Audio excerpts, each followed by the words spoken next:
Hello friends, जय जिनेंद्र।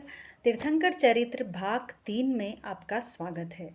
जैन रामायण या राम आएंगे की इस बुक सीरीज़ का आशय यह है कि ये हर हाथ में पहुँचे और इसके माध्यम से जो भी डाउट्स हैं वो क्लियर हों। तो अब हम देखते हैं वनवास की शुरुआत में क्या क्या उपसर्ग आए राम जी, लक्ष्मण जी और सीता जी को। आज का हमारा टॉपिक है सूर्यहास खड़ग साधक शंभुक का मरण कैसे हुआ। पातालगंगा में खर विद्याधर का शासन था। उसकी पत्नी चंद्रनखा के शंभुक और सुंद नाम के 2 पुत्र थे। यौवन वय प्राप्त होने पर महासाहसी शंभुक कुमार ने वन में जाकर सूर्यहास खड्ग साधने की इच्छा व्यक्त की।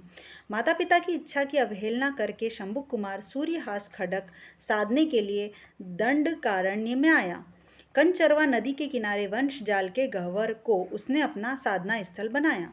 उसने निश्चय किया कि यहाँ रहते हुए मुझे कोई रोकेगा तो मैं उसे मार डालूंगा। दिन में एक बार भोजन करता, ब्रह्मचर्य पालता एवं जितेंद्रिय रहता हुआ वह विशुद्ध आत्मा वट वृक्ष की शाख से अपना पांव बांध कर तथा औंधा लटकता हुआ सूर्यहास खड्ग साधने की विद्या का जाप करने लगा।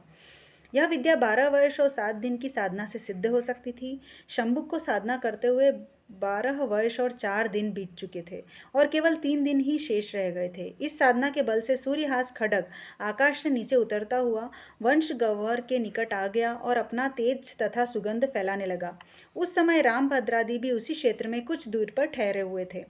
लक्ष्मण जी इधर उधर घूमते हुए उस वंश जाल के निकट आ गए। उनकी दृष्टि अपने तेज से प्रकाशित सूर्यहास खड्ग पर पड़ी। उन्होंने उत्सुकतावश पूर्वक उस खड्ग को ग्रहण किया और म्यान से बाहर निकालकर उसकी तीक्ष्णता की परीक्षा के लिए वंश जाल पर हाथ चला दिया।